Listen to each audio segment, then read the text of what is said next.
Lah nek iki bateh salah siji video peloronan nom-noman nok Kabupaten Jombang viral no media sosial. No aksine pelaku nyaduk korban sing pas lungguh nok suket-suketan. Petugas cepet-cepet langsung ngamano siji pelaku. Motif teko aksine iki diduga perkara utang 17.000 sing dikekno pelaku nok korban. Aksi peloronan nok cah nom neng Kabupaten Jombang viral nok media sosial.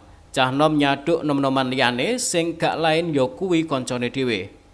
Aksi peloronan iki diduga kedadian nok kawasan lahan kosong perumahan sing eneng nok Desa Sambung Kukuh, Kecamatan Jombang Kota, Kabupaten Jombang. Ketok pelaku nyaduk korban sing lungguh tanpa bales. Nok rekaman kuwi enek cah nom loro liyane ketok nok panggon kedadian delok aksi peloronan kuwi.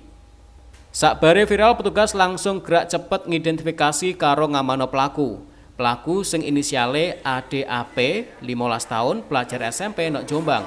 Pelaku saiki ijek diperiksa nok Unit Perlindungan Perempuan dan Anak Satreskrim Polres Jombang.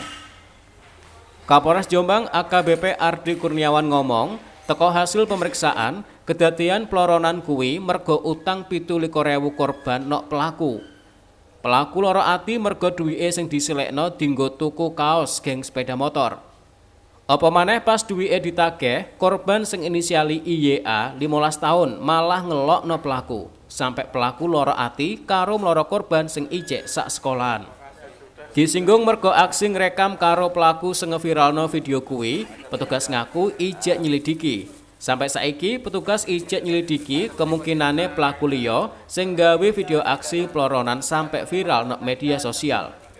Petugas ngelingno kanggo wong tuwa supaya njaga anake ben gak kedadian aksi peloronan utawa kedadian sing ngrugikno anak-anake.